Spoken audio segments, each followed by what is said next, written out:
everyone, welcome to DTH Decoding the Hindu. We are here to decode the Hindu for all those examinations where you are needed to be updated with current affairs of national and international importance. Today's lecture is going to be very important, so please watch the video till last. And if you think that my efforts are worth appreciating, then please do like the video, subscribe my channel and share the video with your friends as well. So let's get started. आज है 22 September. सबसे पहले एक previous year question देखेंगे. For which of the following reasons winter monsoons do not cause rainfall? First, little humidity. Second, due to anticyclonic circulation on land. Third, influence of easterly jet stream. Select the correct answer from the following codes. A, only 1. B, only 1 and 2.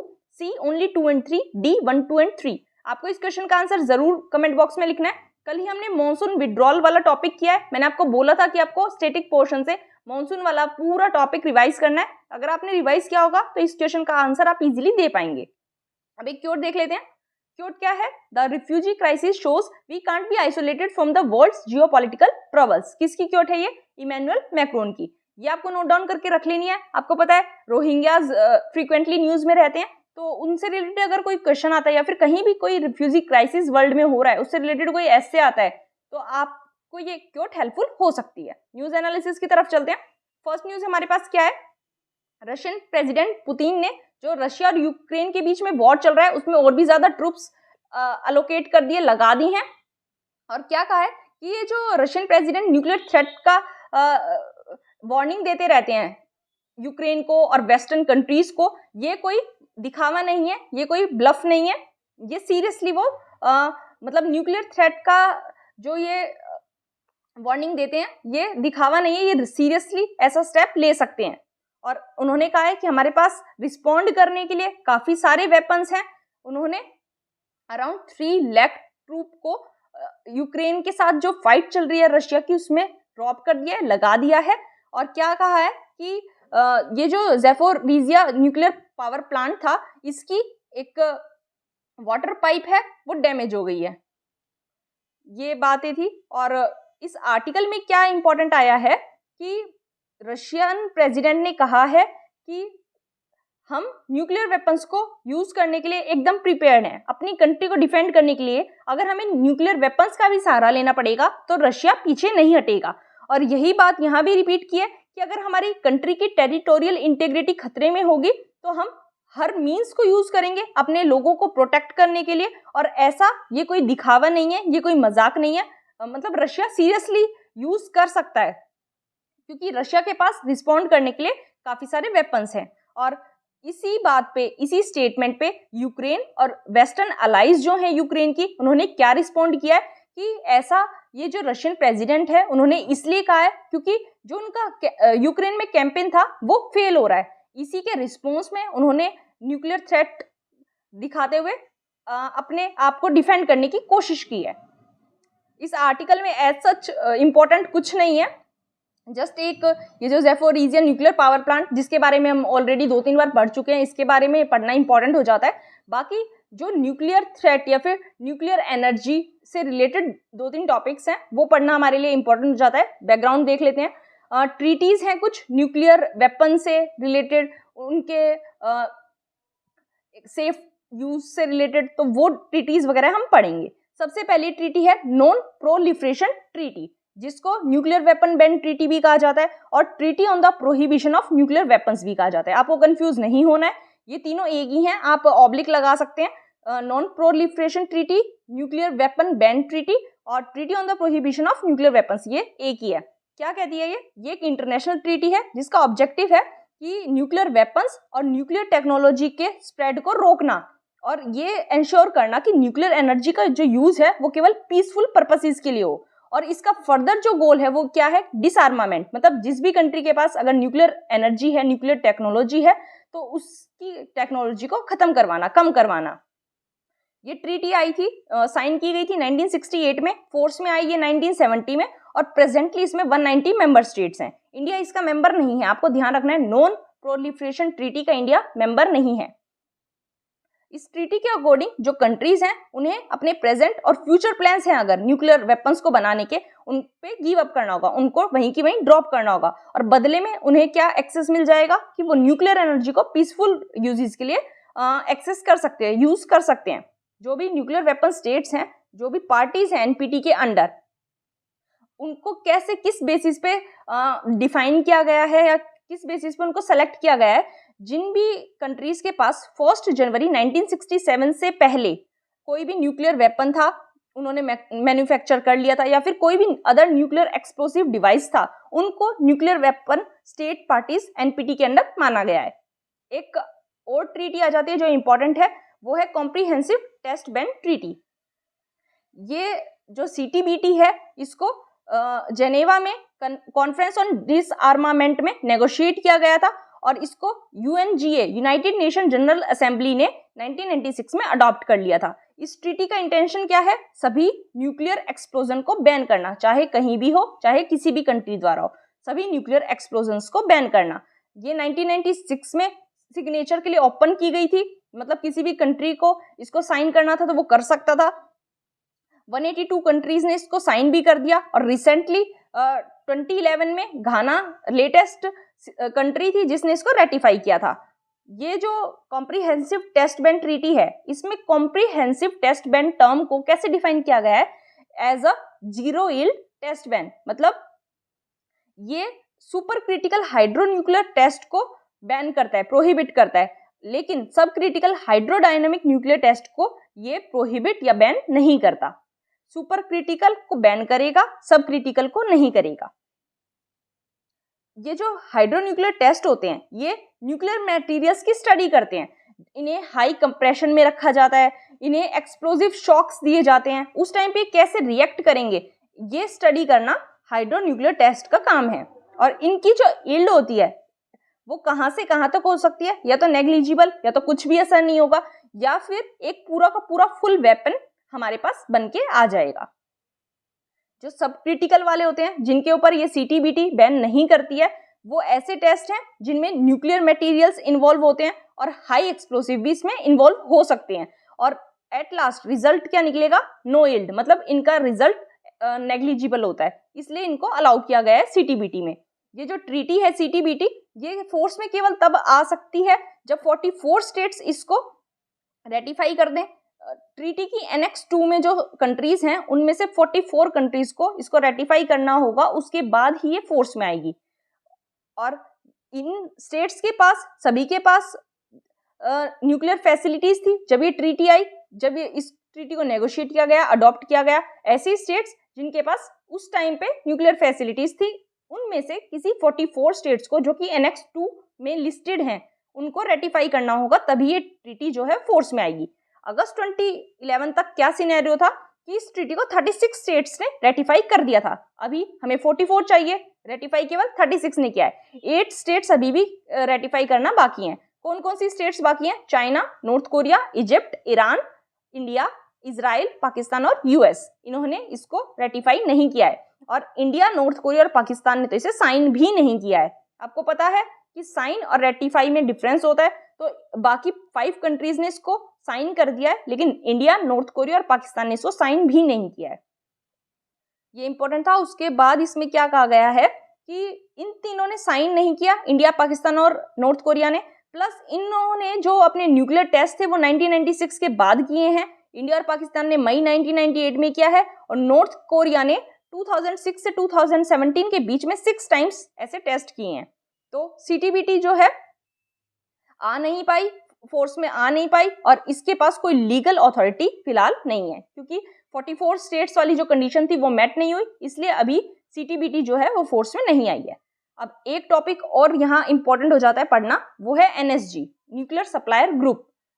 India इसको join करना चाहता है लेकिन अभी तक कर नहीं पाया। क्यों नहीं कर पाया वो भी हम समझेंगे। और न्यूक्लियर सप्लायर ग्रुप है क्या ये समझ लेते हैं। न्यूक्लियर सप्लायर ग्रुप में 48 मेंबर्स हैं। ये ऐसी कंट्रीज का एक क्लब है जो कि न्यूक्लियर टेक्नोलॉजी में और फिजाइल मटेरियल्स में ट्रेड करते हैं।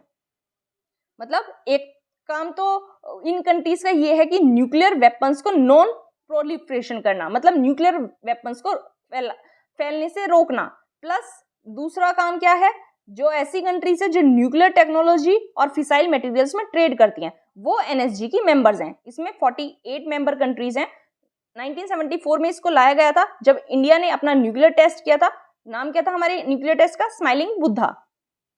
ये एक ऐसी न्यूक्लियर सप्लायर कंट्रीज का ग्रुप है जो कि नॉन न्यूक्लियर प्रोलिफरेशन को प्रिवेंट करता है, मतलब न्यूक्लियर एनर्जी को, न्यूक्लियर मिसयूजेस को फैलने से रोकता है। कैसे रोक सकते हैं? एक्सपोर्ट, जो इनके मटेरियल्स होते हैं उनके एक्सपोर्ट को कंट्रोल कर देते हैं, इक्विपमेंट्स के एक्सपोर्ट को कंट्रोल करके, टेक्नोलॉजी के एक्सपोर्ट को कंट्रोल करके, जो भी ऐसी चीजें हैं जो जिनसे न्यूक्लियर वेपन्स मैन्युफैक्चर किए जा सकते हैं, उन सभी चीजों के एक्सपोर्ट को कंट्रोल करके ये जो कंट्रीज हैं एनएसजी वाली, ये न्यूक्लियर प्रोलिफरेशन को प्रिवेंट करती हैं। एनएसजी जो है फर्स्ट टाइम लंदन में मिली थी नवंबर 1975 में, इसलिए इसका नाम लंदन क्लब भी रख दिया गया। इसको लंदन क्लब भी पॉपुलरली कह दिया जाता है। और जो इसकी गाइडलाइंस है वो बाइंडिंग नहीं है, ये आपको ध्यान रखना है। अगर कोई कंट्री एनएसजी की मेंबरशिप ले लेती है, मतलब मेंबर बन जाती है, तो उसको क्या क्या बेनिफिट्स होते हैं? एक बार बेनिफिट होने के बाद उसे सभी न्यूक्लियर मैटर्स पे टाइमली इंफॉर्मेशन मिलेगी, वो अपनी इंफॉर्मेशन जो उसके पास होगी उसको भी कंट्रीब्यूट कर सकता है। उसके बाद उसको क्रेडेंशियल्स मिलेंगे, जो भी डाटा मिलेगा वो कंफर्म डाटा मिलेगा। उसके बाद एक तरह से ये जो न्यूक्लियर फ्रेमवर्क है, पूरा का पूरा न्यूक्लियर एनर्जी का ये जो फ्रेम है, इसमें हार्मोनाइजेशन और कोऑर्डिनेशन आ जाता है सभी कंट्रीज के बीच। और ये पूरी प्रोसेस न्यूक्लियर एनर्जी को यूज करने वाली, चाहे पीसफुल मैनर्स में चाहे नॉन पीसफुल मैनर्स में, ये पूरी प्रोसेस ट्रांसपेरेंट हो जाती है। अब हमारी मेंबरशिप को कौन अपोज कर रहा है? चाइना कर रहा है, क्योंकि चाइना क्या है, one of the 5 nuclear weapon states है। ये इंडिया की जो एनएसजी में ज्वाइन करने की बिड है इसको अपोज करता है इस ग्राउंड पे, क्योंकि इंडिया जो है वो एनपीटी का सिग्नेटरी नहीं है, नॉन प्रोलिफरेशन ट्रीटी के हम सिग्नेटरी नहीं है। इस बेसिस पे चाइना हमारा एनएसजी का बिड अपोज करता है, और इसके अपोजिशन की वजह से इंडिया की एनएसजी में एंट्री जो है वो काफी डिफिकल्ट हो गई है, क्योंकि एनएसजी प्रिंसिपल ऑफ कंसेंसस पे काम करता है। क्योंकि कंसेंसस का मतलब है जितने ज्यादा मेंबर्स एग्री करेंगे उसी हिसाब से कोई भी डिसीजन लिया जाएगा, और चाइना अपोज कर देता है, इस वजह से हमारा एनएसजी में एंटर करना डिफिकल्ट होता जा रहा है। अब ये जैपोरिजिया न्यूक्लियर प्लांट है, पावर प्लांट है, इसके बारे में देख लेते हैं। ये लोकेटेड है नीपर रिवर के बैंक्स पे, डोनबास रीजन है, ये हमें पता है कॉन्फ्लिक्टेड एरिया है रशिया और यूक्रेन के बीच में, जिसके लिए रशिया और यूक्रेन की फोर्सेस लड़ रही हैं। उससे ये जो पावर प्लांट है जस्ट 200 किलोमीटर्स अवे लोकेटेड है। जैपोरिजिया जो पावर प्लांट है ये यूक्रेन कंट्री का 4 पावर प्लांट्स जो हैं उनमें से एक है, मतलब 4 operating nuclear power plants Ukraine में हैं, उनमें से एक जैपोरिजिया है, और ये 1984 से ऑपरेशन में है। उसके बाद ये एक मिनट,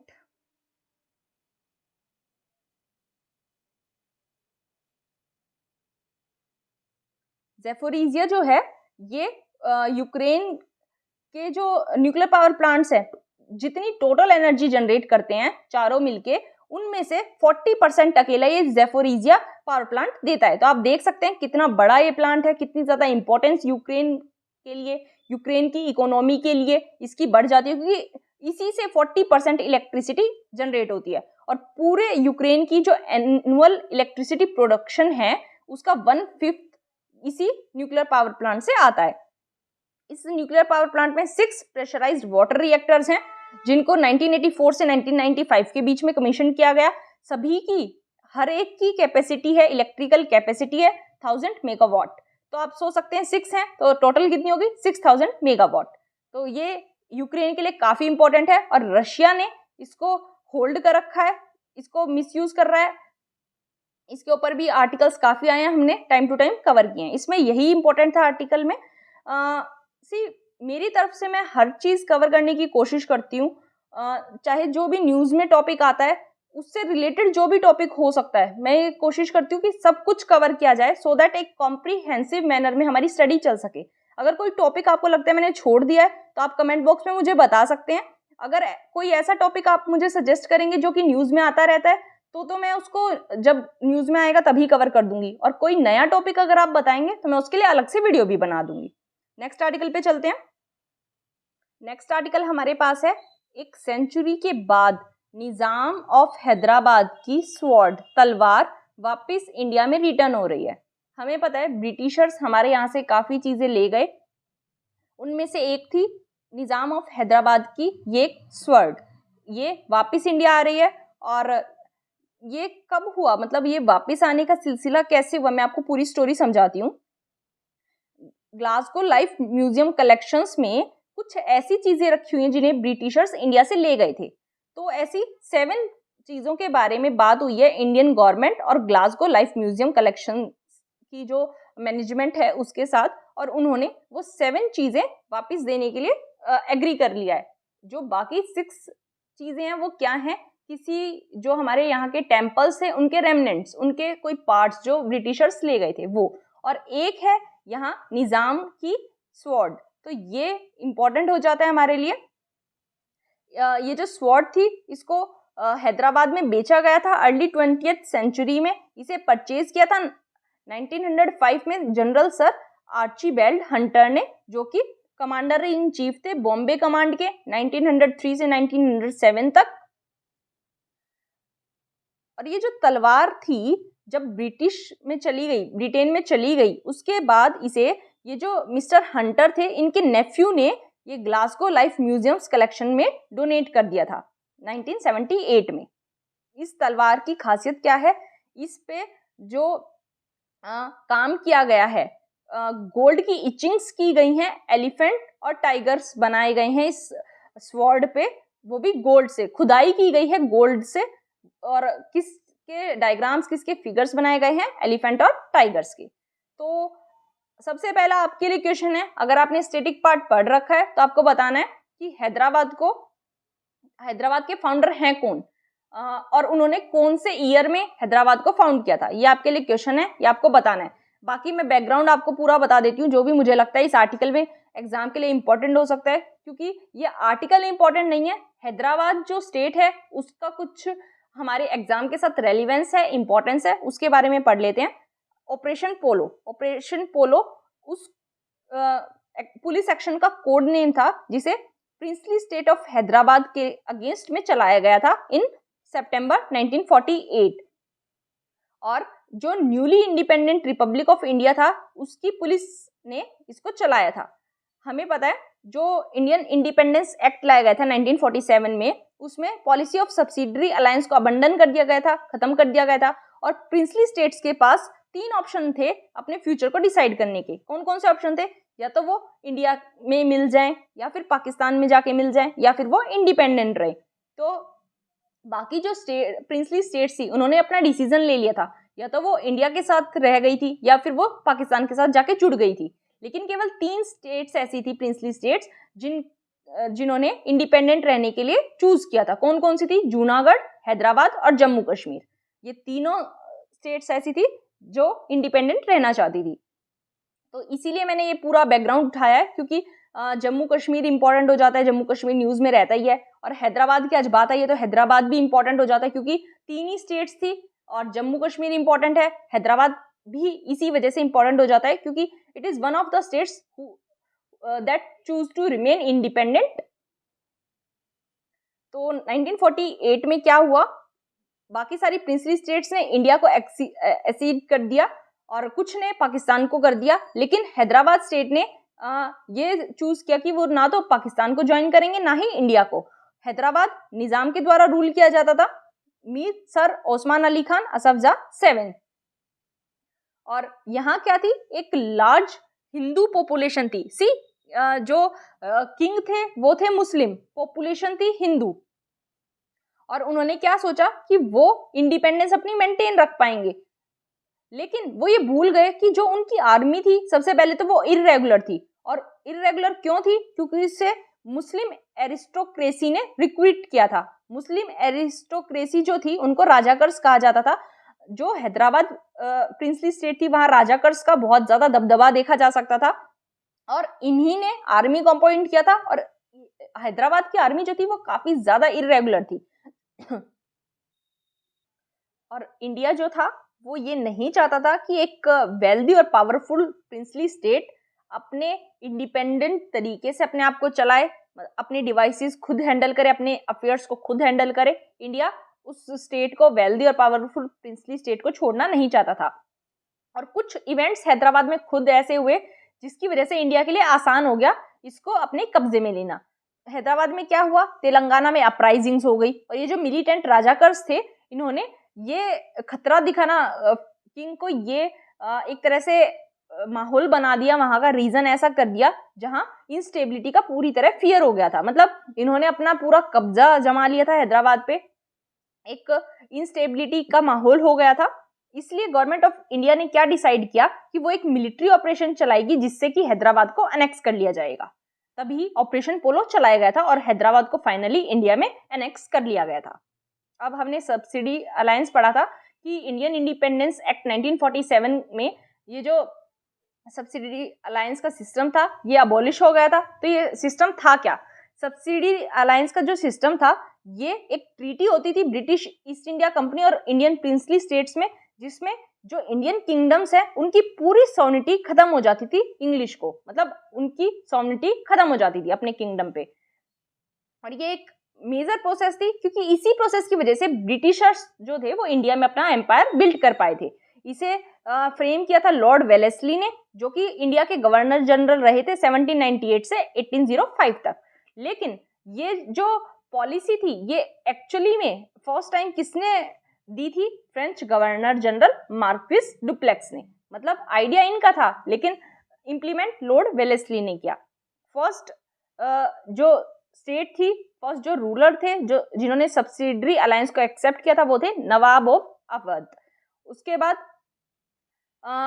निजाम ऑफ हैदराबाद ऐसी पहली थी जिन्होंने एक वेल फ्रेम्ड सब्सिडरी अलायंस को एक्सेप्ट कर लिया था, वेल फ्रेम्ड सब्सिडरी अलायंस को। इसलिए निजाम ऑफ हैदराबाद इंपॉर्टेंट हो जाता है। अगर ऐसे आपके पास स्टेटमेंट आ जाए कि Nizam of Hyderabad was the first to accept a well framed subsidiary alliance, तो ये करेक्ट हो जाएगा। और आप वहां कंफ्यूज ना हो कि नवाब ऑफ अवध थे जिन्होंने सब्सिडरी अलायंस को मान लिया था। एक वेल फ्रेम्ड सब्सिडरी अलायंस को मानने वाली स्टेट थी निजाम ऑफ हैदराबाद। ये आपको पता होना चाहिए, इसमें यही इंपॉर्टेंट था। आपको कमेंट में जरूर लिखना है कि हैदराबाद के फाउंडर कौन थे, कब उन्होंने हैदराबाद को फाउंड किया था। ये इंपॉर्टेंट है, आपको पता होना चाहिए।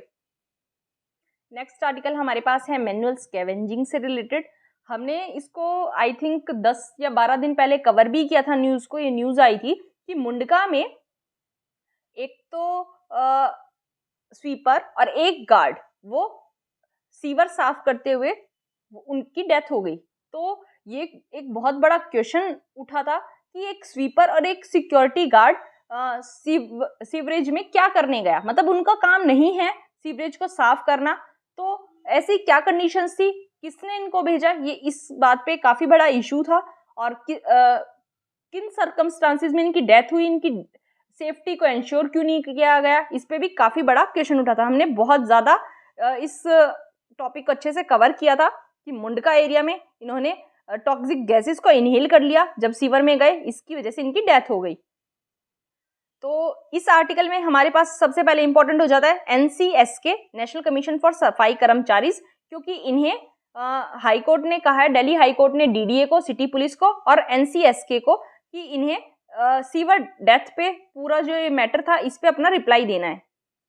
तो एनसीएसके को देख लेते हैं, नेशनल कमीशन ऑन सफाई कर्मचारी। इसको 1993 में स्टैब्लिश किया गया था। एनसीएसके एक्ट 1993 के प्रोविजंस पे, मतलब इसे बनाया गया था एक स्टैट्यूटरी बॉडी, और ये सफाई कर्मचारी के वेलफेयर के लिए जो भी स्पेसिफिक प्रोग्राम्स बनाए जाने थे उनके ऊपर गवर्नमेंट को रिकमेंडेशन देने के लिए बनाई गई थी। ये एनसीएसके एक्ट था, इसको अबॉलिश कर दिया गया, सीज कर दिया गया 29 फरवरी 2004 को। और उसके बाद एनसीएसके को जब भी जरूरत होती है उस टाइम रिजोल्यूशन के थ्रू इसको एक्सटेंड कर दिया जाता है एक नॉन स्टैट्यूटरी बॉडी के तौर पे। मतलब जब बनाई गई थी उस टाइम ये स्टैट्यूटरी बॉडी थी, लेकिन 2004 के बाद इसको नॉन स्टैट्यूटरी बॉडी के तौर पे जब भी जरूरत हुई टाइम टू टाइम रिजोल्यूशन के थ्रू एक्सटेंड कर दिया गया। ये जो भी सफाई कर्मचारी के लिए एग्जिस्टिंग वेलफेयर प्रोग्राम्स चल रहे हैं उनको स्टडी करती है, उनको इवेल्युएट करती है कि वो ढंग से काम कर रहे हैं नहीं कर रहे, और कोई भी अगर ग्रीवेंसेस आते हैं तो उन केसेस को भी वो इन्वेस्टिगेट करती है। उसके बाद जो ये prohibition of employment as manual scavengers and their rehabilitation act 2013 है, इसके प्रोविजंस के अकॉर्डिंग एनसीएसके का काम है कि वो इस एक्ट की इम्प्लीमेंटेशन को देखे और इसके इफेक्टिव इम्प्लीमेंटेशन के लिए सेंट्रल और स्टेट गवर्नमेंट्स को एडवाइस भी दे। और कोई भी अगर इस एक्ट के कॉन्ट्रावेंशन करता हुआ पाया जाता है या फिर इस एक्ट को कहीं नॉन इम्प्लीमेंट किया जाता है तो उस टाइम भी ये ऐसी कंप्लेंट्स में इंक्वायरी कर सकती है। इसके जो चेयरपर्सन होंगे और मेंबर्स होंगे वो पूरी कंट्री का दौरा करते हैं, टूर करते हैं और जो भी सफाई कर्मचारी और उनके डिपेंडेंट्स हैं उनकी सोशो इकोनॉमिक और लिविंग कंडीशंस को स्टडी करते रहते हैं। ये कमीशन है, ये जो भी कंसर्न्ड अथॉरिटीज हैं सफाई कर्मचारी से उनसे टाइम टू टाइम रिपोर्ट लेता रहता है और कंप्लेंट्स, पेटिशंस की जो रिपोर्ट है वो सब कुछ ये लेता रहता है और ये देखता है इनके ग्रीवेंसीज के ऊपर किस तरह काम चल रहा है और कितनी इफेक्टिवली इनकी समस्याओं को सुलझाया जा रहा है। कुछ रिलेटिव इनिशिएटिव्स हैं, कुछ रिलेटेड इनिशिएटिव्स प्लस स्कीम्स वो देख लेते हैं। सबसे पहला प्रिवेंशन ऑफ एट्रोसिटीज एक्ट लाया गया था 1989 में और ये सैनिटेशन वर्कर्स के लिए एक सेफ गार्ड के तौर पे लाया गया था, क्योंकि 90% से ज्यादा जो मैनुअल स्कैवेंजर्स होते हैं वो शेड्यूल्ड कास्ट से बिलोंग करते हैं, इसलिए इस काम को एक पर्टिकुलर कास्ट के साथ जोड़कर देखा जाता है और ये एक्ट लाया गया था सो दैट ये जो मैनुअल स्कैवेंजर्स हैं इनको अपने ट्रेडिशनल ऑक्यूपेशन से फ्री किया जा सके। नेक्स्ट इनिशिएटिव है हमारे पास सफाई मित्र सुरक्षा चैलेंज। ये ministry of housing and urban affairs ने लॉन्च किया था ऑन वर्ल्ड टॉयलेट डे 19 नवंबर 2020 में। गवर्नमेंट ने ये चैलेंज इसलिए लॉन्च किया था कि सभी जो स्टेट्स हैं उनमें जो भी सीवर क्लीनिंग का काम है उसको मैकेनाइज कर दिया जाए। मैकेनाइज का मतलब है ये सारा काम मशीन से होगा, कोई भी ह्यूमन इसमें नहीं जाएगा। कितनी डेडलाइन रखी थी? अप्रैल 2021। और अगर किसी ह्यूमन को बाय चांस सीवर में जाने की नीड पड़ती भी है तो उस केस में अनअवॉइडेबल इमरजेंसी की सुविधा वहां होनी चाहिए, प्रॉपर गियर और ऑक्सीजन टैंक्स वहां होने चाहिए। ये सभी प्रोवाइड करवाने के लिए ये सफाई मित्र सुरक्षा चैलेंज लाया गया था। एक और इनिशिएटिव था गवर्नमेंट का स्वच्छता अभियान ऐप। ये इसलिए लाया गया था सो दैट जो इन सैनिटरी लेट्रिन्स हैं और मैनुअल स्कैवेंजर्स हैं उनके ऊपर जो डाटा है उसको आइडेंटिफाई किया जा सके और इन सैनिटरी लेट्रिन्स को सैनिटरी लेट्रिन से रिप्लेस किया जा सके और ये जो भी मैनुअल स्कैवेंजर्स हैं इनको रिहेबिलिटेट करके एक डिग्निटीफुल लाइफ दी जा सके। एक और इनिशिएटिव देख लेते हैं, नेशनल सफाई कर्मचारी फाइनेंस एंड डेवलपमेंट कॉर्पोरेशन। ये एक नॉट फॉर प्रॉफिट कंपनी है ministry of social justice and empowerment के अंडर। इसका प्राइमरी ऑब्जेक्टिव है कि सफाई कर्मचारी के स्टेटस को अपलिफ्ट करना, स्कैवेंजर्स और उनके डिपेंडेंट्स को सोशली और इकोनॉमिकली अपलिफ्ट करना। सुप्रीम कोर्ट ने जजमेंट दी थी कि 2014 में ये सुप्रीम कोर्ट ने जजमेंट दी थी कि गवर्नमेंट को उन सभी स्कैवेंजर्स को, मैनुअल स्कैवेंजर्स को आइडेंटिफाई करना है जिनकी 1993 से उसके बाद तक जिनकी डेथ हुई है सीवेज वर्क करते हुए, और उन सभी की फैमिलीज को 10 लाख रुपीस देने हैं एज कंपनसेशन। इसमें यही इंपॉर्टेंट था। नेक्स्ट न्यूज हमारे पास क्या है कि डाटा ऐसा कलेक्ट किया गया है जिसने ये सजेस्ट किया है कि ये जो रोहिंग्या माइग्रेंट्स हैं इनका पाकिस्तान के टेरर आउटफिट्स के साथ कुछ लिंक है, ऐसा डाटा हमें मिला है। डाटा ने ये सजेस्ट किया है। हमारे लिए बहुत बड़ा खतरा हो जाता है क्योंकि म्यांमार से ये इलीगल माइग्रेंट्स हमारे कंट्री में इन्फ्लक्स हुए हैं और मैंने आपको बताया ये पाया गया कि कुछ रोहिंग्या माइग्रेंट्स का पाकिस्तान बेस्ड टेरर ऑर्गेनाइजेशंस के साथ कुछ ना कुछ कनेक्शन है और इसकी वजह से हमारी कंट्री के लिए ये एक सीरियस सिक्योरिटी का कंसर्न इशू हो जाता है। ऑल्दो हमें पता है कि इलीगल इमिग्रेंट्स की वजह से ये जो इनका इतना ज़्यादा इन्फ्लक्स हुआ है तो जो किसी भी बोर्डिंग स्टेट की डेमोग्राफिक प्रोफाइल है वो ऑलरेडी सीरियस चेंज हो गया है उसमें, क्योंकि किसी भी जगह में एकदम से बहुत ज़्यादा लोग आ जाएंगे तो वहाँ की डेमोग्राफिक प्रोफाइल चेंज हो जाएगी। ऐसा ही हमारी बॉर्डर स्टेट्स में हुआ है जो बांग्लादेश के म्यांमार के पास लगती हैं, ये म्यांमार से आई हैं और इनकी वजह से जो हमारी कंट्री के सिटीजन्स हैं उनके बेसिक ह्यूमन और फंडामेंटल राइट्स पे भी असर पड़ता है, क्योंकि कुछ भी है ज़्यादा लोग आएंगे तो हमारी गवर्नमेंट को उनको बेसिक नेसेसिटीज़ प्रोवाइड करवानी पड़ेंगी, जिसकी वजह से लोकल्स के राइट्स के ऊपर, लोकल्स के ज़रूरतों के ऊपर थोड़ा सा कॉम्प्रोमाइज़ कहीं ना कहीं हो जाता है। और डेप्थ में देख लेते हैं रोहिंग्याज वाला इशू। ऑल्दो हम इसको टाइम टू टाइम कवर करते रहते हैं, आता रहता है ये न्यूज़ में। रोहिंग्या मुस्लिम जो हैं इनको यूनाइटेड नेशन ने one of the most persecuted minority कहा है। मोस्ट परसिक्यूटेड मतलब इन्हें हर जगह से फटकारा जाता है, नकारा जाता है, सबसे ज़्यादा बुरी हालत इनकी देखी गई है। ये 2017 में अपने घर म्यांमार से भागकर आ गए थे क्योंकि म्यांमार की मिलिट्री इनको भगा रही थी। ये वहाँ से भागे थे क्योंकि वहाँ इनके साथ डिस्क्रिमिनेशन हो रहा था, वायलेंस हो रहा था, और वहाँ से भागकर ये बुद्धिस्ट मेजॉरिटी कंट्रीज से क्योंकि ये देखो, सॉरी मैं आपको अच्छे से बताती हूँ, रोहिंग्या मुस्लिम्स हैं और म्यांमार जो है वो एक बुद्धिस्ट मेजॉरिटी की कंट्री है, तो वहाँ से इनको भगाया गया, म्यांमार की मिलिट्री ने इनको भगाया और वहाँ से भाग के ये नेबरिंग कंट्रीज जैसे बांग्लादेश और इंडिया में आ गए। इश्यूज क्या हो जाते हैं इनके आने से? एक तो सबसे बड़ा खतरा हमारी नेशनल सिक्योरिटी को हो जाता है, यही इस आर्टिकल में कहा गया है, क्योंकि इनका कनेक्शन पाकिस्तान की टेरर ऑर्गेनाइजेशन से पाया गया है, तो ये हमारी नेशनल सिक्योरिटी के लिए एक बहुत बड़ा खतरा है, क्योंकि अभी भी इलीगल इमिग्रेशन होने लग रहा है रोहिंग्यास का, और इनका कॉन्टिन्यूस स्टे जो है इंडिया में रहना, इनका कॉन्टिन्यूसली हमारी नेशनल सिक्योरिटी के लिए सीरियस थ्रेट्स पोज करता है। क्लैश ऑफ इंटरेस्ट क्या होता है? लोकल पॉपुलेशन के साथ इनके इंटरेस्ट का क्लैश होगा, क्योंकि मैंने आपको बताया रिसोर्सेज डिवाइड हो जाते हैं, जो गवर्नमेंट प्रोवाइड करवा सकती है अब वो लोकल के साथ साथ इनको भी प्रोवाइड करवाने होंगे, तो रिसोर्सेज डिवाइड हो जाते हैं। पॉलिटिकल इंस्टेबिलिटी बढ़ जाती है, क्योंकि वहाँ के जो इलाइट पीपल हैं वो पॉलिटिकल पावर को ग्रैब करने के लिए वहाँ के लोकल सिटीजन्स को इनके खिलाफ भड़काएंगे, और इनके इसी पॉलिटिकल इंस्टेबिलिटी का फायदा उठाते हुए वो पॉलिटिकल पावर ग्रैब करना चाहेंगे। मिलिटेंसी बढ़ जाएगी, क्योंकि जो लोकल्स होंगे वो इन मुस्लिम्स के अगेंस्ट इनके ऊपर अटैक करेंगे, और इसकी वजह से रेडिकलाइजेशन बढ़ जाएगा। ह्यूमन ट्रैफिकिंग का खतरा हो जाता है, क्योंकि cross borders human trafficking, human smuggling काफी ज्यादा होती है, ये खतरा भी हो जाता है। ऊपर से लॉ एंड ऑर्डर में डिस्टर्बेंस, क्योंकि ये जो इलीगल इमिग्रेंट्स हैं ये इलीगल और एंटी नेशनल एक्टिविटीज में भी इन्वॉल्व हो सकते हैं, जैसा इस केस में हुआ है कि पाकिस्तान बेस्ड ऑर्गेनाइजेशन है, टेररिस्ट ऑर्गेनाइजेशन, उसमें इनका कनेक्शन पाया गया है, तो ये हमारे लिए एक बहुत बड़ा खतरा हो जाता है। तो अब देखते हैं कि गवर्नमेंट क्या स्टेप्स लेगी इसके रिगार्डिंग, इसमें यही इंपॉर्टेंट था।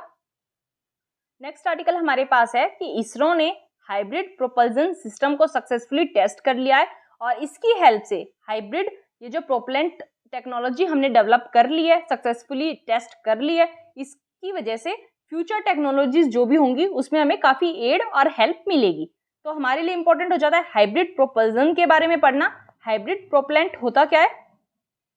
ये ऐसे इंजन्स होते हैं जिनमें सॉलिड और लिक्विड प्रोपेलेंट इंजन्स के बीच का ग्रुप ये रिप्रेजेंट करते हैं, मतलब ना ही ये सॉलिड प्रोपेलेंट इंजन्स होते हैं ना ही ये लिक्विड होते हैं, बीच की स्टेज इंटरमीडिएटरी ग्रुप में आते हैं। वन सब्सटेंस इसमें सॉलिड होगा, फ्यूल सॉलिड फॉर्म में होगा, और जो ऑक्सीडाइजर होगा वो लिक्विड फॉर्म में होगा। तो ना ये सॉलिड हुए पूरी तरह से, ना ये लिक्विड हुए, क्योंकि जो फ्यूल है वो सॉलिड है, ऑक्सीडाइजर है वो लिक्विड है।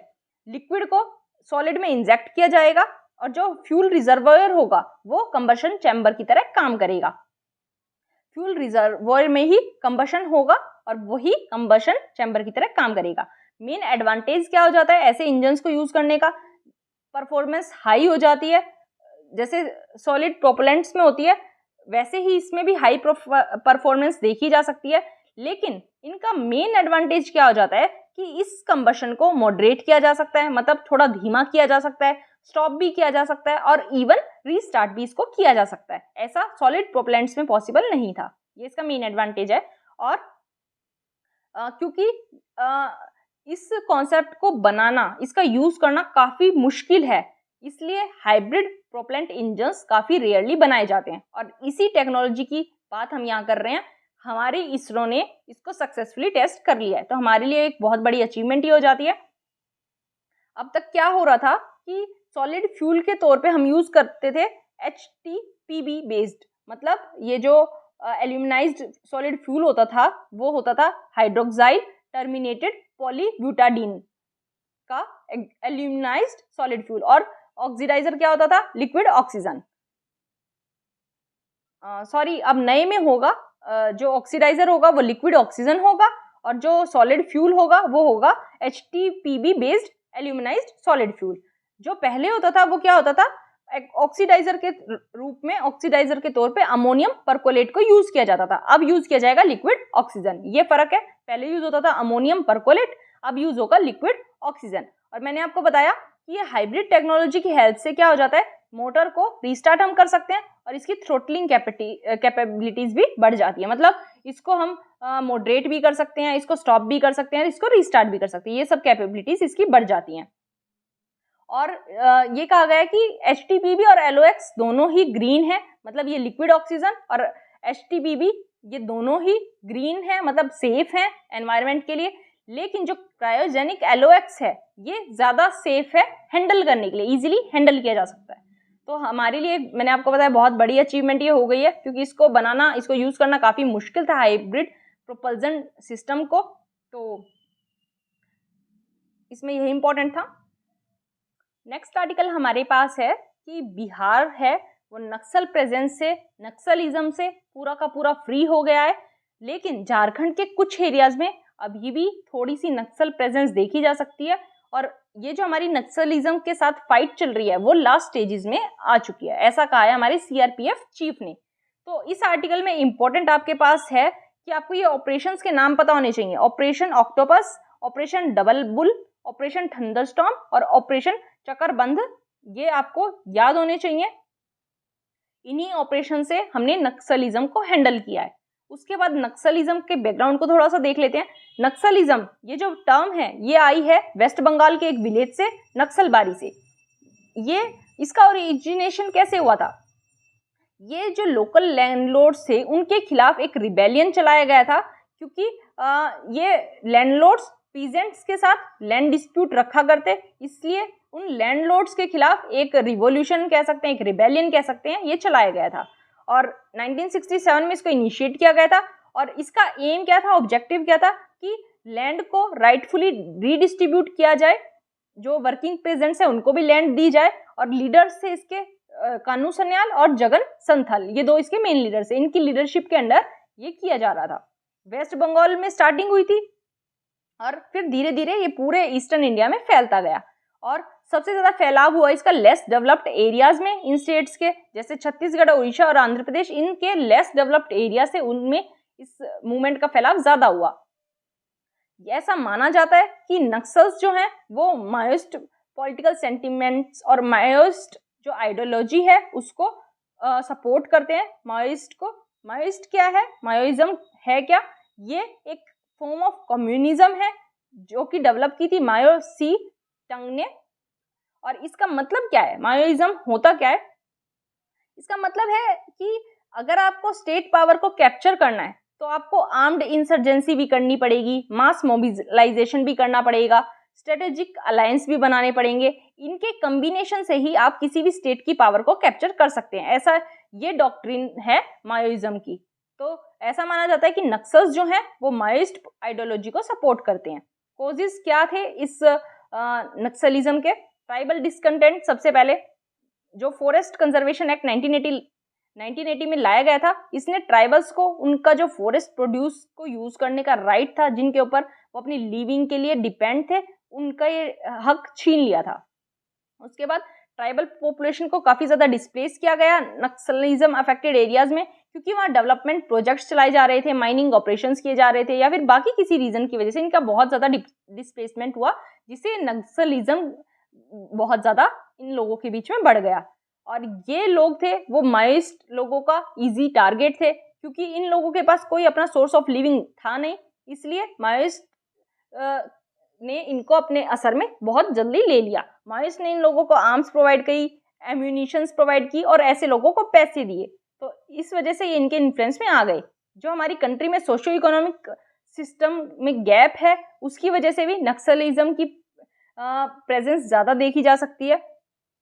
और हमारे पास कोई भी स्ट्रॉन्ग टेक्निकल इंटेलिजेंस है नहीं, जिससे कि नक्सलाइट्स जो हैं उनके साथ फाइट की जा सके, उनके साथ बातचीत की जा सके, इस इशू को रिजॉल्व किया जा सके।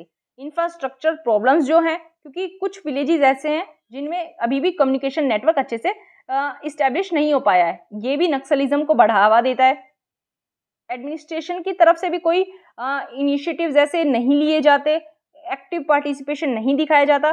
कुछ जगह ऐसा भी देखा गया कि पुलिस ने किसी रीजन का होल्ड कर लिया, उसके बाद भी एडमिनिस्ट्रेशन वहाँ एसेंशियल सर्विसेज प्रोवाइड करवाने में फेल हो गया। तो ये चीज़ें नक्सलिज्म को बढ़ावा देती हैं। एक क्या है कि नक्सलिज्म को एक सोशल इशू के तौर पे टैकल करना है या फिर सिक्योरिटी थ्रेट के तौर पे, इसमें भी कंफ्यूजन है, जिससे नक्सलिज्म को हैंडल करने में बहुत ज़्यादा कंफ्यूजन रहती है और ये इशू हैंडल नहीं हो पाता है। स्टेट गवर्नमेंट्स ऐसा मानती हैं कि नक्सलिज्म को हैंडल करना एक सेंट्रल गवर्नमेंट का इशू है, सेंट्रल गवर्नमेंट का एक काम है, इसलिए स्टेट गवर्नमेंट्स इसके लिए कोई भी इनिशिएटिव नहीं लेती है। तो अब हमारी गवर्नमेंट ने क्या इनिशिएटिव लिए हैं? ऑपरेशन ग्रीन हंट चलाया था 2010 में और काफ़ी सारी सिक्योरिटी फोर्सेस को वहाँ डिप्लॉय कर दिया था जहाँ नक्सल अफेक्टेड एरियाज थे। 223 डिस्ट्रिक्ट्स में नक्सलिज्म देखा जाता था 2010 तक और 9 सालों में मतलब 2019 तक ये नंबर जो है वो 90 डिस्ट्रिक्ट्स तक आ गया। आप देख सकते हैं 223 था, 90 हो गए विद इन 9 ईयर्स। गवर्नमेंट ने रिलीफ एंड रिहेबिलिटेशन पॉलिसी लाई थी जो नक्सलाइट्स हैं उनको मेन स्ट्रीम में ऐड करने के लिए। एस्पिरेशनल डिस्ट्रिक्ट प्रोग्राम चलाया था। ये प्रोग्राम इंपॉर्टेंट है, ये क्योंकि लेटेस्ट है तो इसलिए इंपॉर्टेंट है, आपको ध्यान रखना है। 2018 में इसको लॉन्च किया गया था और इसका एम था कि ऐसे डिस्ट्रिक्ट्स जिनमें कम प्रोग्रेस देखी जाती है उनकी प्रोग्रेस को इंश्योर करना। और गवर्नमेंट के कॉन्टिन्यूस एफर्ट से ये जो नक्सलिज्म वाले एरियाज थे उनमें अटैक्स कम देखे जा रहे हैं। गवर्नमेंट एफर्ट कर रही है तो उसका रिजल्ट भी हमें दिख रहा है, इसमें यही इंपॉर्टेंट था। नेक्स्ट आर्टिकल हमारे पास है कि रतन टाटा जी को और केटी थॉमस को पीएम केयर फंड का ट्रस्टी बना दिया गया है। तो पीएम केयर फंड हमारे लिए इंपॉर्टेंट हो जाता है कि ये फंड है क्या। ये फंड एक पब्लिक चैरिटेबल ट्रस्ट है और इसके चेयरमैन है हमारे प्राइम मिनिस्टर। अदर मेंबर्स कौन कौन से हैं इसमें? डिफेंस मिनिस्टर, हमारे होम मिनिस्टर और फाइनेंस मिनिस्टर। ये फंड एक माइक्रो डोनेशन को एबल करता है जिससे काफ़ी सारे लोग जो हैं वो छोटी छोटी अमाउंट भी डोनेट या कंट्रीब्यूट कर सकते हैं। मतलब माइक्रो डोनेशंस को ये इनेबल करता है। ऐसा नहीं है कि आपको बहुत ज़्यादा अमाउंट ही डोनेट करना है, बहुत कम अमाउंट भी डोनेट कर सकते हैं। और ये फंड है, इससे हमारी डिजास्टर मैनेजमेंट कैपेसिटीज़ बढ़ जाएंगी और इसी से ये डिजास्टर मैनेजमेंट के ऊपर जो भी रिसर्च है इसको एनकरेज किया जाएगा सो दैट सिटीजन्स को अच्छे से प्रोटेक्ट किया जा सके। जो भी कंट्रीब्यूशन पीएम केयर फंड में किया जाएगा वो सीएसआर एक्सपेंडिचर में इंक्लूड होगा। सीएसआर मतलब कॉर्पोरेट सोशल रिस्पॉन्सिबिलिटी एक्सपेंडिचर में इंक्लूड होगा। ऐसा मिनिस्ट्री ऑफ कॉर्पोरेट अफेयर्स ने क्लैरिफाई करते हुए कहा कि जो भी कंपनीज पीएम केयर फंड में कंट्रीब्यूट करेगी उसका ये माना जाएगा कि जो उसको सीएसआर एक्सपेंडिचर में मैंडेटरी कंट्रीब्यूट करना होता है वो उसका कंट्रीब्यूशन पीएम केयर फंड वाला सीएसआर एक्सपेंडिचर में इंक्लूड कर दिया जाएगा, काउंट कर लिया जाएगा। कंपनीज एक्ट 2013 के अकॉर्डिंग उसके अंडर जो भी ऐसी कंपनीज है जिनकी मिनिमम नेट वर्थ है 500 करोड़ या फिर ईयरली टर्नओवर है 1000 करोड़ या फिर नेट प्रॉफिट है 5 करोड़ का, उन्हें अपने पिछले 3 सालों का एवरेज प्रॉफिट का 2%, एटलीस्ट 2% हर साल सीएसआर एक्टिविटीज पे लगाना होता है। ऐसा प्रोविजन है अंडर कंपनीज एक्ट 2013। जो ये टर्म है कॉर्पोरेट सोशल रिस्पॉन्सिबिलिटी, इसका मतलब क्या है कि एक कॉर्पोरेट का इनिशिएटिव सो दैट कि कंपनी का जो भी इल इफेक्ट होता है, कंपनी के काम का जो भी एनवायरनमेंट और सोशल वेलफेयर पे इल इफेक्ट होता है उसको मॉनेटरी टर्म्स में कंपनसेट करना, ये इसका मतलब है। इसमें यही इंपॉर्टेंट था। नेक्स्ट आर्टिकल हमारे पास रिलेटेड है सोलर एनर्जी से और सोलर सेल यूनिट्स लगाने के लिए हमारी गवर्नमेंट 19,500 करोड़ का पब्लिक लिंक्ड इंसेंटिव दे रही है। ऐसा प्लान गवर्नमेंट लेके आई है सो दैट सोलर सेल्स के मैन्युफैक्चर को इंडिया में प्रमोट किया जा सके। क्योंकि अभी तक हमें पता है हम चाइनीज़ मेड पैनल्स पे डिपेंड करते हैं, इसलिए चाइनीज़ इंडस्ट्री पे अपनी डिपेंडेंस कम करने के लिए हमने ये इनिशिएटिव या फिर ये स्कीम लाई है। और इसमें जो इंटीग्रेटेड मैन्युफैक्चरिंग फैसिलिटीज़ हैं इनको इंसेंटिवाइज किया जाएगा, इनको पैसा दिया जाएगा क्योंकि इंडिया में कोई भी इंस्टॉल्ड कैपेसिटी नहीं है पॉलीसिलिकॉन और वेफर्स को बनाने के लिए। ये सोलर पैनल्स को बनाने के लिए रॉ मटेरियल्स हैं पॉलीसिलिकॉन और वेफर्स, और इनको मैन्युफैक्चर करने के लिए अभी तक इंडिया में कोई भी इंस्टॉल्ड कैपेसिटी नहीं है, इसलिए इनको इंसेंटिवाइज किया जा रहा है। और इंडिया ने कमिट किया है अपने क्लाइमेट कमिटमेंट्स के अंदर कि हम लोग 2030 तक 5 lakh megawatt electricity non fossil fuel based sources से जनरेट करना स्टार्ट कर देंगे 2030 तक। और इस 5 लाख मेगावाट में से 2,80,000 से लेके 3 लाख मेगावाट तक केवल सोलर एनर्जी से हम कंट्रीब्यूट करवाएंगे, ये ऐसा हमने कमिट कर रखा है। तो आपको ये थोड़ा सा आइडिया होना चाहिए कि हम लगा रहे हैं सोलर पैनल्स के लिए, इंसेंटिवाइज हमारी गवर्नमेंट कर रही है, ये थोड़ा सा आइडिया होना चाहिए। इसमें सच कुछ इंपॉर्टेंट नहीं है। एक यहाँ हमारा आर्टिकल है छोटा सा बिल्कुल कि लॉजिस्टिक्स पॉलिसी आई है, एक नेशनल लॉजिस्टिक्स पॉलिसी। इसका एम है कि कॉस्ट को रिड्यूस करना बाय 2030। तो पूरा समझेंगे हम कि क्या ये पॉलिसी है नेशनल लॉजिस्टिक्स पॉलिसी, और इसमें आया है कि इस पॉलिसी का एम है लॉजिस्टिक परफॉर्मेंस इंडेक्स की रैंकिंग को इम्प्रूव करना 2030 तक। तो इस पूरे इशू को अच्छे से देखते हैं, पूरी पॉलिसी को देखते हैं। ये पॉलिसी क्या है, 2022 में लाई गई है। इस पॉलिसी का फोकस कुछ की एरियाज पे रहेगा, जैसे प्रोसेस री इंजीनियरिंग, डिजिटाइजेशन और मल्टी मॉडल ट्रांसपोर्ट। मतलब इंजीनियरिंग पे, डिजिटल इकोनॉमी को, डिजिटल यूज को ज़्यादा प्रमोट करने पे, और ट्रांसपोर्ट सिस्टम को मल्टी मॉडल बनाने पे। ये क्रूशियल मूव है क्योंकि हाई लॉजिस्टिक कॉस्ट अगर होती है तो डोमेस्टिक गुड्स की कॉम्पिटिटिवनेस को इम्पैक्ट करती है। अगर डोमेस्टिक गुड्स की लॉजिस्टिक कॉस्ट ही हाई हो जाती है तो इंटरनेशनल मार्केट में उनकी कॉम्पिटिटिवनेस ऑब्वियसली कम हो जाती है। इसलिए इसकी हमें ज़रूरत पड़ी, सो दैट एक नेशनल लॉजिस्टिक पॉलिसी लाई गई, क्योंकि इंडिया में जो लॉजिस्टिक कॉस्ट है वो बाकी डेवलप्ड इकोनॉमीज के कंपैरिजन में काफ़ी ज़्यादा है। गोल्स क्या है इस पॉलिसी के?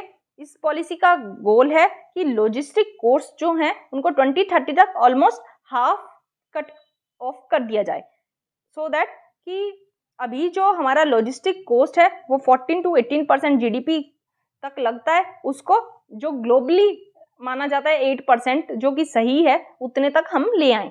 जो US, साउथ कोरिया, सिंगापुर और कुछ अदर यूरोपियन नेशंस है, ऐसी कंट्रीज, इनका भी काफ़ी low logistic cost to GDP ratio देखा जाता है। करंट हमारा कितना है, 16% ऑफ GDP, और हम वर्ल्ड की 5th लार्जेस्ट इकोनॉमी है। तो हमें LPI लॉजिस्टिक परफॉर्मेंस इंडेक्स में भी 2030 तक अमंग टॉप 10 में आना होगा और साउथ कोरिया के पेस को मैच करना होगा। 2018 में हमारी रैंक थी 44th, तो आप देख सकते हैं हमें टॉप 10 में आना है, ये हमारा गोल है। कैसे किया जाएगा? Creating data driven decision support system so that एक एफिशिएंट लॉजिस्टिक इकोसिस्टम बनाया जा सके। मतलब जो भी डिसीजन होंगे वो डाटा के बेसिस पे लिए जाएंगे, जो ऐसा डाटा बोलेगा उसी हिसाब से हम डिसीजन लेंगे, जिससे रैंक इंप्रूव करने में हेल्प मिलेगी। और इस पॉलिसी का टारगेट है कि जो लॉजिस्टिकल इश्यूज हैं उनको कम से कम किया जाए, सो दैट कॉस्ट रिड्यूस होगी, एक्सपोर्ट्स को ज़्यादा से ज़्यादा बढ़ाया जाए, स्मॉल इंडस्ट्रीज और जो उनके अंदर काम कर रहे हैं उनको बेनिफिट मिले। इस टाइप से हमें स्टेप लेने होंगे। क्या क्या ब्लॉक्स रखे गए हैं? डिजिटल इंटीग्रेशन सिस्टम, डिजिटली हमें काफ़ी ज़्यादा काम करना होगा, सो दैट ये जो लॉजिस्टिक है इनको सीमलेस और फास्टर किया जा सके, जो वर्क फ्लो है उसको जल्दी से जल्दी एफिशिएंट बनाया जा सके। एक यूनिफाइड लॉजिस्टिक इंटरफेस प्लेटफॉर्म लाया जाएगा। इसका काम क्या है? इसका एम है कि सभी लॉजिस्टिक और ट्रांसपोर्ट सेक्टर डिजिटल सर्विसेज को एक सिंगल पोर्टल पर लेके आना। यूनिफाइड लॉजिस्टिक इंटरफेस प्लेटफॉर्म का काम है सभी ये जो लॉजिस्टिक और ट्रांसपोर्ट सेक्टर डिजिटल सर्विसेज हैं इनको सिंगल पोर्टल पर लेके आना, सो दैट जो मैन्युफैक्चरर्स और एक्सपोर्टर्स हैं उनको एक लंबी और जो थकाने वाली प्रोसेस है उससे ना गुजरना पड़े, इजीली वो सिंगल पोर्टल की हेल्प से सभी फैसिलिटीज को एक्सेस कर पाएं। नेक्स्ट गोल क्या है? Ease of logistic services. एक नया प्लेटफॉर्म लाया गया है ई-लॉग्स। इसमें क्या होगा कि इंडस्ट्री है वो डायरेक्टली गवर्नमेंट एजेंसीज के साथ बात कर पाएंगी, ऑपरेशनल इश्यूज को सेटअप कर पाएंगी और स्पीडी रिजोल्यूशन लोगों को मिल पाएगा, इंडस्ट्रीज को मिल पाएगा। एक कॉम्प्रिहेंसिव लॉजिस्टिक एक्शन प्लान लाया जाएगा इसके अंदर। इसमें क्या होगा? इंटीग्रेटेड डिजिटल लॉजिस्टिक सिस्टम होगा, फिजिकल एसेट्स को स्टैंडर्डाइज करना हमें होगा, सर्विस स्टैंडर्ड्स को बेंचमार्क करना होगा, ह्यूमन रिसोर्स डेवलपमेंट करना होगा, कैपेसिटी बिल्डिंग करना होगा, डेवलपमेंट लॉजिस्टिक पार्क्स की डेवलपमेंट करनी होगी। ये सभी इस प्लान के अंदर किया जाएगा। अब लॉजिस्टिक परफॉर्मेंस इंडेक्स के बारे में देख लेते हैं। इसको डेवलप करता है वर्ल्ड बैंक ग्रुप। ये इंपॉर्टेंट है, आपको बताना है वर्ल्ड बैंक ग्रुप में कौन कौन सी कॉर्पोरेशंस, ऑर्गेनाइजेशंस आती हैं। मैंने काफी बार बताया, आपको बताना है 5 आती हैं, 5 के आपको नाम लिखने हैं इन कमेंट बॉक्स। ये जो लॉजिस्टिक परफॉर्मेंस इंडेक्स है ये एक बेंचमार्किंग टूल है और ये कंट्रीज की हेल्प करता है जो भी वो ट्रेड लॉजिस्टिक में उनकी परफॉर्मेंस में जो भी चैलेंजेस आ रहे हैं या फिर जो भी उनके पास अपॉर्चुनिटीज हो सकती हैं उनको आइडेंटिफाई करने में, और ये भी बताता है कि वो अपनी परफॉर्मेंस को इम्प्रूव करने के लिए क्या क्या कर सकते हैं। ये लॉजिस्टिक परफॉर्मेंस इंडेक्स है, ये किसी भी कंट्री के 6 डायमेंशंस पे उसका क्या एवरेज स्कोर चल रहा है उसके ऊपर बेस होता है। सबसे पहला क्या डायमेंशन है, एफिशिएंसी ऑफ क्लियरेंस प्रोसेस, मतलब कोई भी अगर किसी इंडस्ट्री को क्लियरेंस चाहिए तो कितनी ज़्यादा स्पीडी वो होगी, कितनी ज़्यादा सिंपल प्रोसेस फॉलो करेगी, और जो फॉर्मेलिटीज होंगी वो कितनी ज़्यादा प्रिडिक्टेबल होगी, मतलब हमें पता होगा क्या क्या डॉक्यूमेंट्स चाहिए, क्या क्या फॉर्मेलिटी करनी पड़ेगी, उसकी प्रिडिक्टेबिलिटी, मतलब हम अगर प्रिडिक्ट कर पाए सही से तो वो एक अच्छी क्लियरेंस प्रोसेस मानी जाएगी, इजी क्लियरेंस प्रोसेस मानी जाएगी। सेकंड क्या है डायमेंशन, सेकंड है quality of trade and transport related infrastructure, मतलब इंफ्रास्ट्रक्चर कैसा है, ports, railway, roads, information technology, ये सभी कैसे हैं।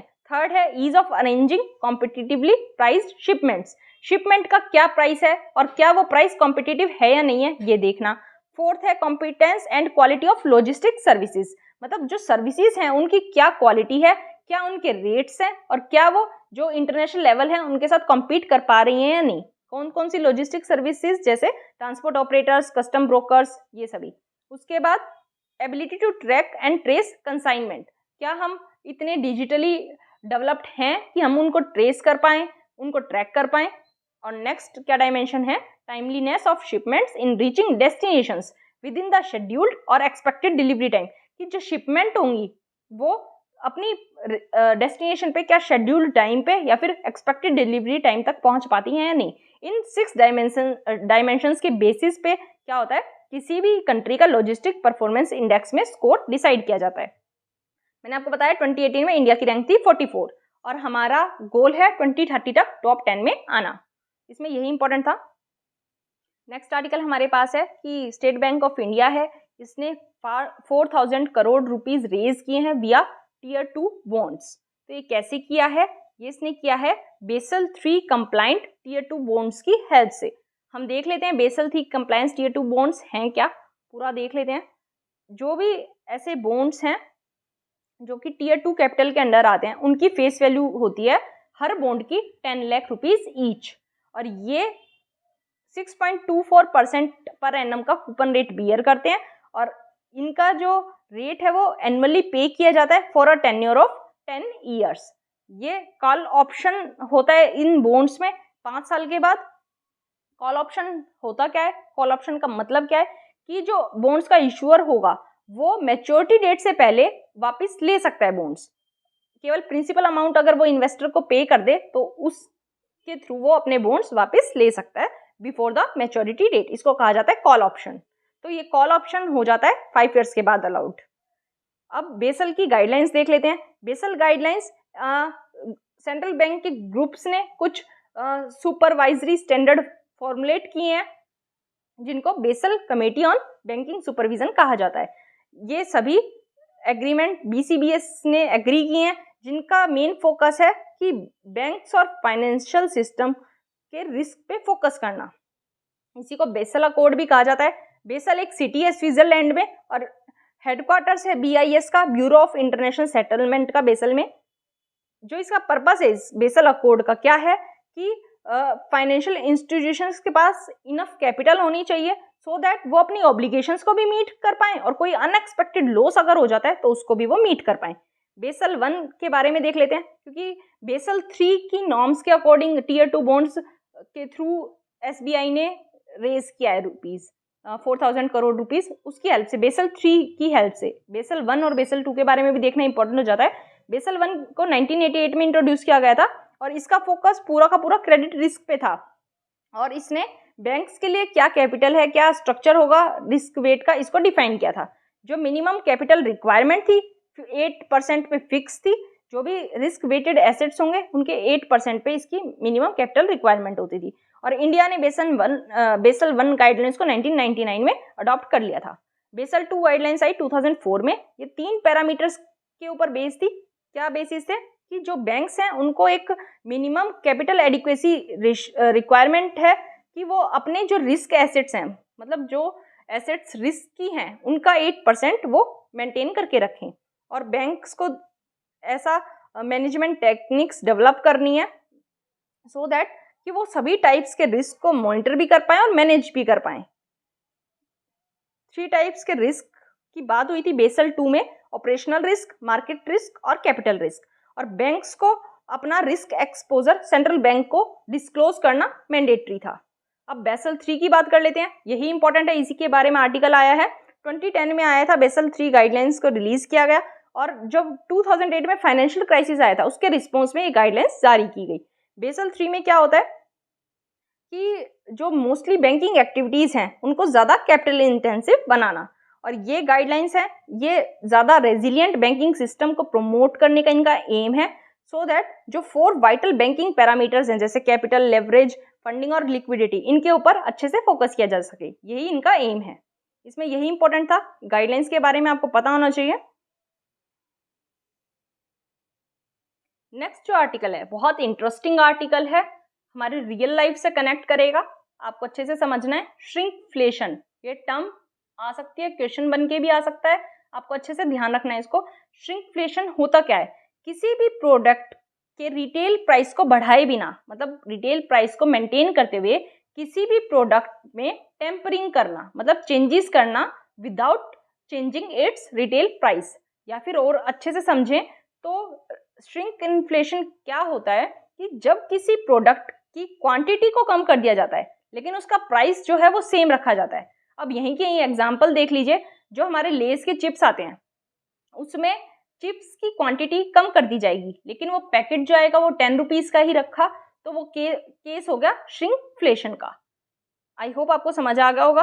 और ऐसा कब होता है, जब जो मैन्युफैक्चरर्स हैं वो प्रोडक्ट्स को डाउन साइज कर देते हैं सो दैट कि रिटेल प्राइस को सेम रख के भी वो हायर प्रोडक्शन कॉस्ट जो हो रही हैं उनको टैकल कर पाएं, क्योंकि महंगाई बढ़ रही है और अगर वो प्राइस बढ़ाते हैं तो उनके प्रोडक्ट की मार्केटिंग पे असर पड़ता है। इसलिए प्राइस को सेम रख के वो क्या करते हैं कि उसकी क्वांटिटी कम कर देते हैं सो दैट जो हायर प्रोडक्शन कॉस्ट है उनको वो बैलेंस कर पाएं। और इन्फ्लेशन का क्या इफेक्ट होता है, काफ़ी ज़्यादा इम्पैक्ट होता है कंज्यूमर की डेली लाइफ्स पे इन्फ्लेशन का, क्योंकि जो भी रेंट, फूड, गैस, ये सभी लिविंग एक्सपेंसेस हैं, इनमें अगर इन्फ्लेशन आता है तो कंज्यूमर्स की लाइफ पे नेगेटिव इम्पैक्ट इनका देखा जा सकता है।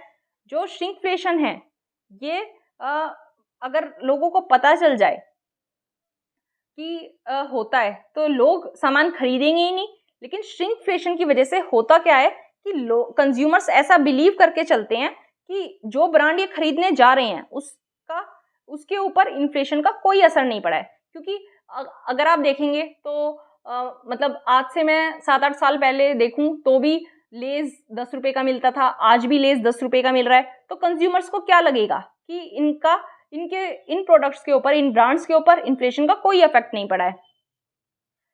और ये जो ब्रांड्स हैं ये श्रिंकफ्लेशन इस टाइप से करते हैं कि इनका कंटेनर या फिर वेसल या फिर पैकेट का साइज जो है बहुत कम अमाउंट से रिड्यूस किया जाता है, और इसकी वजह से लॉन्ग टर्म में जो मैन्युफैक्चरर्स हैं वो काफ़ी ज़्यादा मनी सेव कर लेते हैं। मैंने आपको बताया वर्ल्ड वाइड किया जाता है, श्रिंक किया जाता है पैकेज साइज को बिना उसका प्राइस कम किए। और श्रिंकफ्लेशन तब होता है कि जब जो रॉ मटेरियल होता है, प्रोडक्ट्स को बनाने वाला मटेरियल, वो या फिर इंग्रेडिएंट्स महंगे हो जाते हैं, उस केस में श्रिंकफ्लेशन किया जाता है। और अगर मार्केट में ज़्यादा कंपटीशन है उस केस में भी किया जाता है, क्योंकि अगर प्राइस रेज कर दिए तो लोग खरीदें ना भी खरीदें, लोगों की चॉइस है। और क्या होता है, कंपनीज क्या सोच के चलती हैं कि वो अपने प्राइस को चेंज किए बिना अपने प्रॉफिट्स को मेंटेन करने के लिए श्रिंकफ्लेशन की हेल्प लेंगी। श्रिंकफ्लेशन काफ़ी वेज से किया जा सकता है कि मैंने आपको बताया कि अगर कंज्यूमर्स को पता चल जाए कि क्वांटिटी को कम किया जा रहा है तो क्या वो लेंगे, वो स्विच कर सकते हैं ब्रांड पे, ब्रांड को चेंज कर सकते हैं। इसीलिए इसको प्रिवेंट करने के लिए जो प्रोडक्ट है वो कुछ इंग्रेडिएंट्स को कम कर देता है, हटा देता है, सो दैट उसका प्राइस मेंटेन किया जा सके। जैसे एग्जांपल देती हूँ, कैडबरी डेयरी मिल्क की जो चॉकलेट आती है उसमें पहले फॉइल आता था ब्राउन गोल्डन से कलर का, अब वो फॉइल नहीं आता है। और वो फॉइल इसलिए आता था सो दैट चॉकलेट की क्वालिटी लूज ना हो, उसका फ्लेवर ना खराब हो, और अब उसको हटा दिया गया है। कैडबरी डेयरी मिल्क वो फॉइल नहीं देती है सो दैट अपने एक्सपेंस को बचा रही है।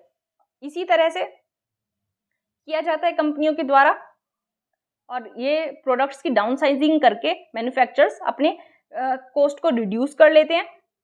लेकिन कंज्यूमर्स के लिए एक अनफेयर प्रैक्टिस हो गई है। कंज्यूमर्स के साथ कहीं ना कहीं ये धोखा हो रहा है, क्योंकि अगर कंज्यूमर्स को पता चल जाए कि इनके साथ धोखा हो रहा है तो ये क्या है, एक तरह से लॉस ऑफ ट्रस्ट है उनका विश्वास उठ जाएगा, क्योंकि कंपनीज जो हैं वो उनसे प्रॉपरली कम्युनिकेट नहीं कर पा रही हैं। वो जो प्रोवाइड करवा रही हैं मतलब बोल कुछ रही हैं और प्रोवाइड कुछ और करवा रही हैं, तो यहाँ ट्रस्ट का लॉस हो जाएगा दोनों के बीच, कंज्यूमर्स और कंपनी के बीच। इसलिए श्रिंकफ्लेशन की वजह से कस्टमर फ्रस्ट्रेशन भी हो सकता है, या फिर कस्टमर के सेंटिमेंट्स भी हर्ट हो सकते हैं, प्रोड्यूसर की ब्रांड को लेके नेगेटिव ओपिनियन कस्टमर बना सकता है। तो एट लास्ट इसके इम्प्लीकेशंस क्या हो जाएंगे? अगर श्रिंकफ्लेशन किसी केस में किया जाता है तो उसके जो प्राइस चेंजेस हैं या इन्फ्लेशन है उसको एक्यूरेटली मेजर करना काफ़ी मुश्किल हो जाता है, क्योंकि श्रिंकफ्लेशन को टैकल करना मतलब इन्फ्लेशन को टैकल करना इसलिए मुश्किल हो जाता है, क्योंकि इन्फ्लेशन भी एक काफ़ी कॉम्प्लेक्स फिनोमिना है जो कि सेवरल फैक्टर्स की वजह से होता है। इसलिए हमें काफ़ी सारी मैक्रो इकोनॉमिक पॉलिसीज़ को मिक्स करना होगा, सो दैट हम डिमांड और सप्लाई दोनों को मैनेज कर पाएँ और जो भी इकोनॉमी में स्ट्रक्चरल रिजिडिटीज़ हैं उनको एड्रेस कर पाएँ।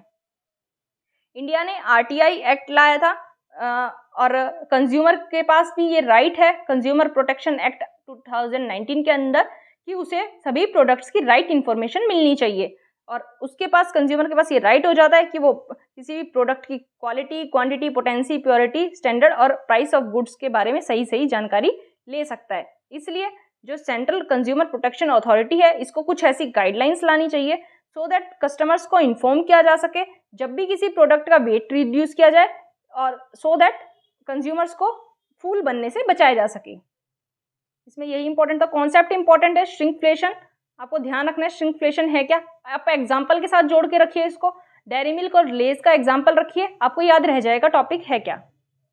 नेक्स्ट आर्टिकल हमारे पास है rules of for identifying criminals. ये ऑल्दो 2-3 दिन पहले भी आया था न्यूज़ में, हमने इसको कवर किया था, दोबारा से बता देती हूँ। एक एक्ट लाया गया है, क्रिमिनल प्रोसीजर आइडेंटिफिकेशन एक्ट 2022, और इसकी हेल्प से क्या होगा, पुलिस और सेंट्रल इन्वेस्टिगेटिंग एजेंसीज जो हैं वो किसी भी अरेस्टेड पर्सन के फिजिकल और बायोलॉजिकल सैंपल्स को कलेक्ट कर सकती हैं, जिनमें रेटिना और आइरिस का स्कैन भी वो लोग कर सकते हैं। और थोड़ा सा देख लेते हैं, इस एक्ट ने जो आइडेंटिफिकेशन ऑफ प्रिजनर एक्ट 1920 था, जो कि 100 साल से भी ज़्यादा पुराना हो चुका है, उसको रिपील कर दिया। और इस पुराने एक्ट का स्कोप जो था वो लिमिटेड था। कहाँ तक लिमिटेड था? इसमें आप फिंगर इंप्रेशन ले सकते थे, फुट इंप्रेशंस ले सकते थे, फोटोग्राफ्स ले सकते थे कन्विक्टेड प्रिजनर्स की, और वो भी आप कुछ ही कैटेगरी के अरेस्टेड पर्सन्स की ले सकते थे, कुछ के लिए आपको मजिस्ट्रेट्स के ऑर्डर चाहिए होते थे। अब लेकिन नई मेजरमेंट टेक्निक्स आ गई हैं, एडवांस कंट्रीज में यूज हो रही हैं, जिसकी वजह से हमें काफ़ी क्रेडिबल और रिलायबल रिजल्ट मिलते हैं। इसकी वजह से हमने नया एक्ट लाया है, और इस नए एक्ट में मजिस्ट्रेट को ये पावर दे दी गई है, वो किसी भी पर्सन को ये डायरेक्शन दे सकता है कि वो अपनी मेजरमेंट्स दे। और अभी तक ये क्या था, केवल कन्विक्ट्स के लिए प्रोविज़न था, या फिर कोई हीनस क्राइम्स में इन्वॉल्व है उनके लिए था, लेकिन अब मजिस्ट्रेट के पास ये पावर है, वो किसी भी पर्सन को, चाहे वो कन्विक्ट है या नहीं है, उसको ये डायरेक्शन दे सकता है कि उसे अपने मेजरमेंट्स देने होंगे। और पुलिस में जो भी हेड कांस्टेबल की रैंक से ऊपर होगा वो ऐसे पर्सन के मेजरमेंट्स ले सकता है।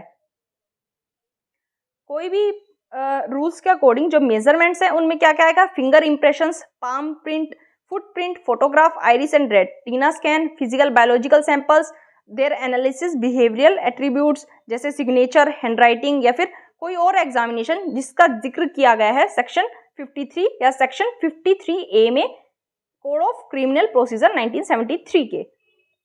लेकिन इसमें डीएनए प्रोफाइलिंग को एक्सप्लिसिटली स्पेसिफाई नहीं किया गया है, लेकिन बायोलॉजिकल सैंपल्स में डीएनए प्रोफाइलिंग भी इंक्लूड हो जाएगा। अब इसमें कुछ कंसर्न्स आ रहे हैं एक्ट में कि इसका मिसयूज किया जा सकता है, क्योंकि कहा जा रहा है ये अनकॉन्स्टिट्यूशनल है और किसी भी पर्सन की प्राइवेसी पे अटैक है। जो भी ऐसे पर्सन्स हैं जिनको प्रिवेंटिव डिटेंशन किया गया है अंडर सेक्शन 107, 8, 9, 110, 144, 145, 151, उनके सैंपल्स नहीं लिए जाएंगे अनलेस जो पर्सन है उसको किसी पनिशेबल ऑफेंस के अंडर अरेस्ट नहीं किया गया होगा। मतलब ये जो लोग हैं जो इन सेक्शंस के अंडर अरेस्ट किए जाएंगे उनके सैंपल्स नहीं लिए जाएंगे अनलेस वो किसी और ऑफेंस में भी सजा काट रहे हो, मतलब किसी और ऑफेंस में भी वो इन्वॉल्व पाए गए हों, तभी उनके सैंपल लिए जाएंगे। इन सेक्शंस के बेसिस पे उनके सैंपल नहीं लिए जाएंगे। और रूल्स में ये भी मेंशन नहीं किया गया कि कन्विक्टेड पर्सन्स के लिए क्या प्रोसीजर अडॉप्ट किया जाएगा, किस टाइप से उनके सैंपल्स लिए जाएंगे, और डाटा को कौन रिस्टोर करेगा, कौन रिपोजिटरी रखेगा। ये रखेगी जो मिनिस्ट्री ऑफ होम अफेयर्स के अंडर काम करती है, नेशनल क्राइम रिकॉर्ड्स ब्यूरो। ये वन स्टॉप एजेंसी होगी for storing and preserving the data of arrested persons. State governments भी स्टोर कर सकती हैं, लेकिन उसे ऐसे compatible application programming interfaces provide करवाने होंगे सो दैट ये जो मेजरमेंट्स हैं, रिकॉर्ड्स हैं, वो एनसीआरबी के साथ शेयर किए जा सकें। रूल्स में क्या कहा गया है कि NCRB standard operating procedures issue करेगी मेजरमेंट्स को कलेक्ट करने के लिए, जिसमें क्या क्या आएगा, जो इक्विपमेंट यूज़ होने हैं उनका नाम, या फिर जो डिवाइसेस यूज़ होने हैं उनकी स्पेसिफिकेशंस, और जो भी डिजिटल या फिजिकल फॉर्मेट होगा मेजरमेंट्स का उनकी स्पेसिफिकेशन, मतलब किस वे में, किस फॉर्मेट में उनको लिया जाना है, मेजर किया जाना है, ये सभी स्टैंडर्ड ऑपरेटिंग प्रोसीजर में दिया जाएगा। इसकी गाइडेंस देगी एनसीआरबी। मैंने आपको बताया किस फिजिकल फॉर्म में लिया जाएगा, फिर नॉन स्टैंडर्ड डिजिटल फॉर्मेट में लिया जाएगा, या फिर उसको बाद में स्टैंडर्ड डिजिटल फॉर्मेट में कन्वर्ट किया जाना है। ये सभी एसओपी पे बेस्ड होगा। क्या प्रोविजंस हैं इनके डिस्ट्रक्शन से रिलेटेड? अभी डिस्ट्रक्शन से रिलेटेड कोई भी गाइडलाइन स्पेसिफाई नहीं की है एनसीआरबी ने, लेकिन कोई नोडल ऑफिसर अगर रिक्वेस्ट करे रिकॉर्ड्स के डिस्ट्रक्शन के लिए और उसको रिस्पेक्टिव स्टेट गवर्नमेंट भी नॉमिनेट कर दे, मतलब रिक्वेस्ट करेगा नोडल ऑफिसर लेकिन उसको वैलिड करेगी स्टेट गवर्नमेंट, तो इन रिकॉर्ड्स को डिस्ट्रक्ट किया जा सकता है। इसमें यही इंपॉर्टेंट था, हमने अच्छे से और भी कवर किया है और फर्दर ये न्यूज़ में भी आएगा, इसको और भी ज़्यादा कवर हम कर लेंगे। नेक्स्ट आर्टिकल हमारे पास है फ्रेटर्निटी से रिलेटेड।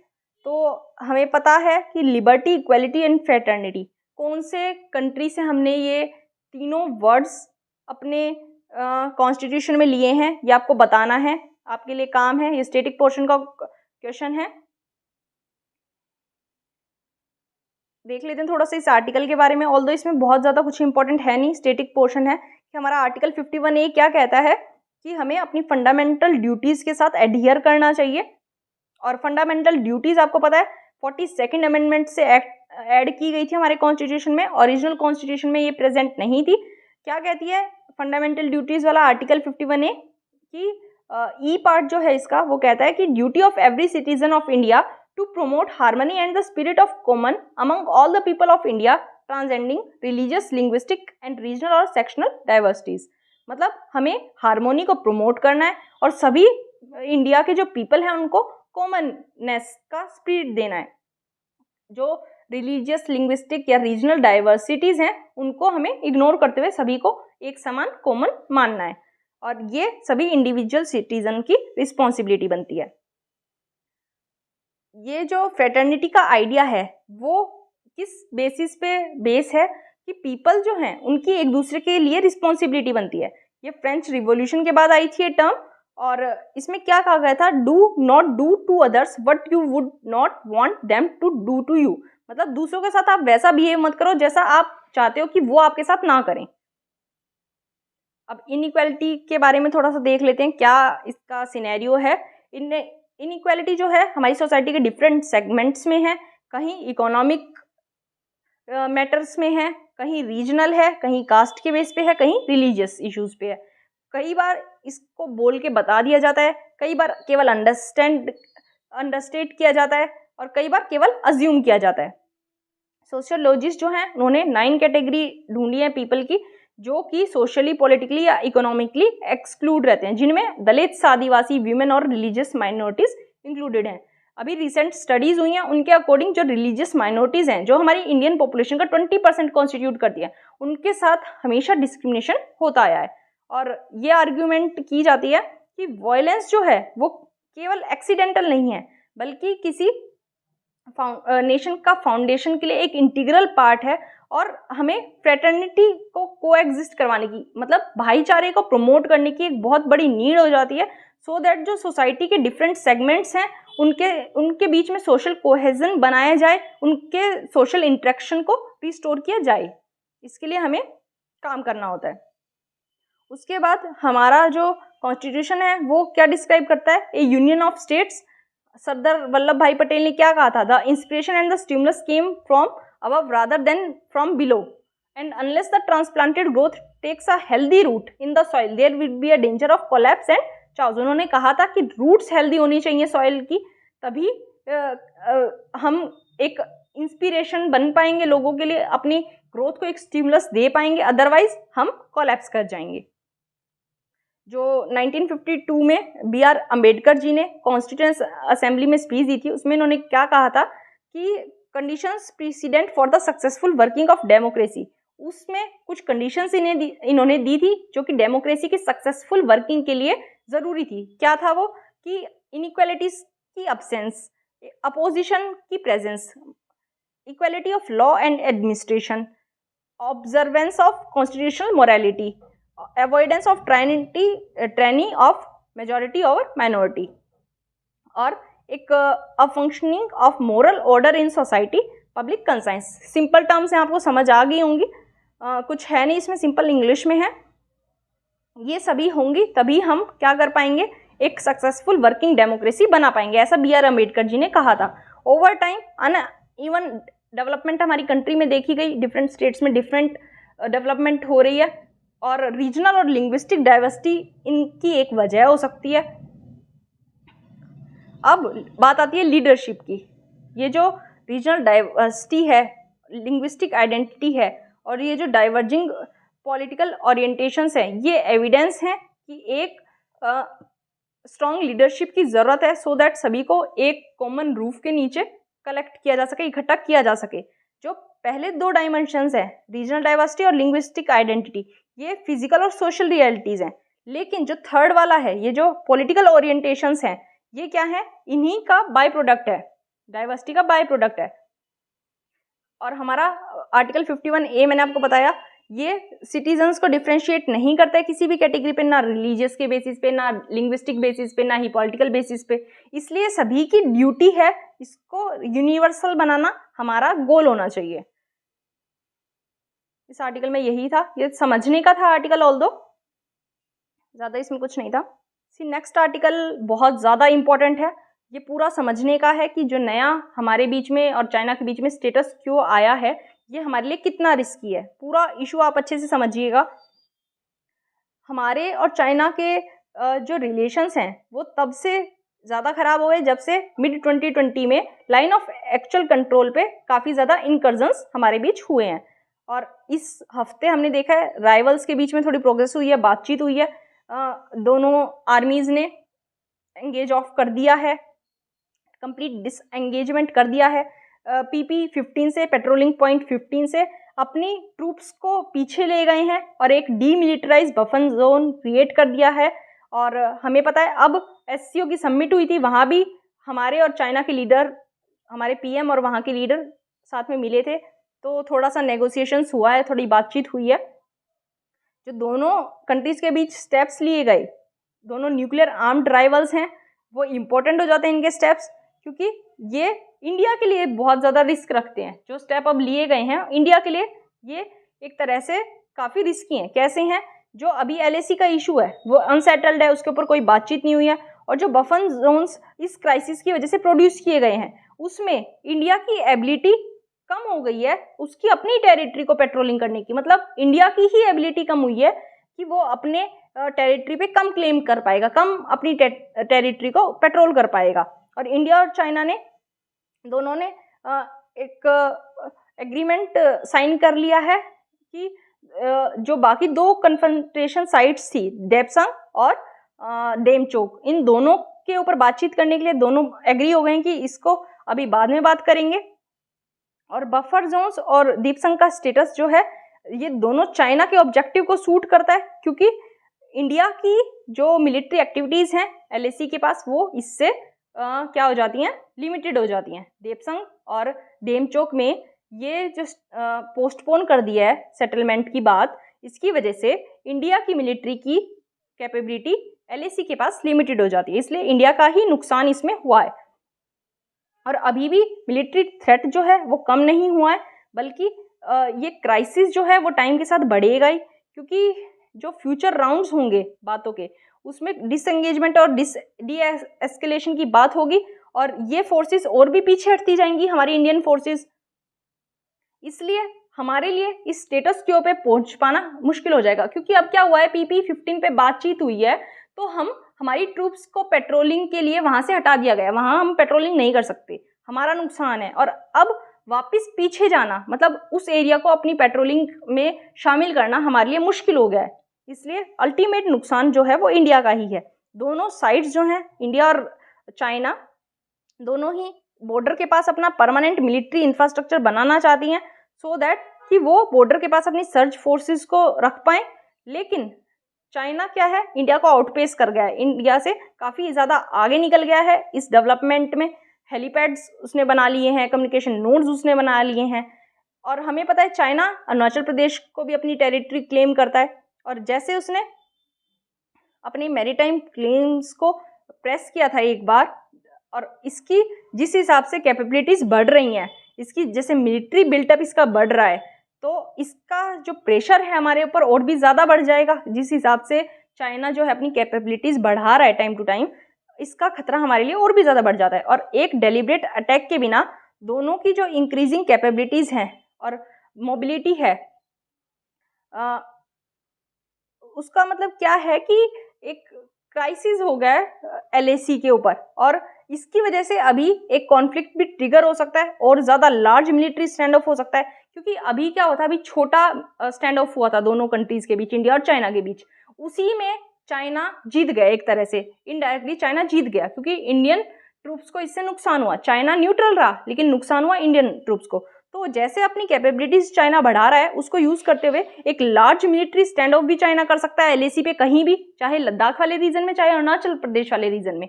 तो उससे क्या होगा, हमारा ही नुकसान होगा और एक बड़ा कॉन्फ्लिक्ट हमें देखने को मिलेगा।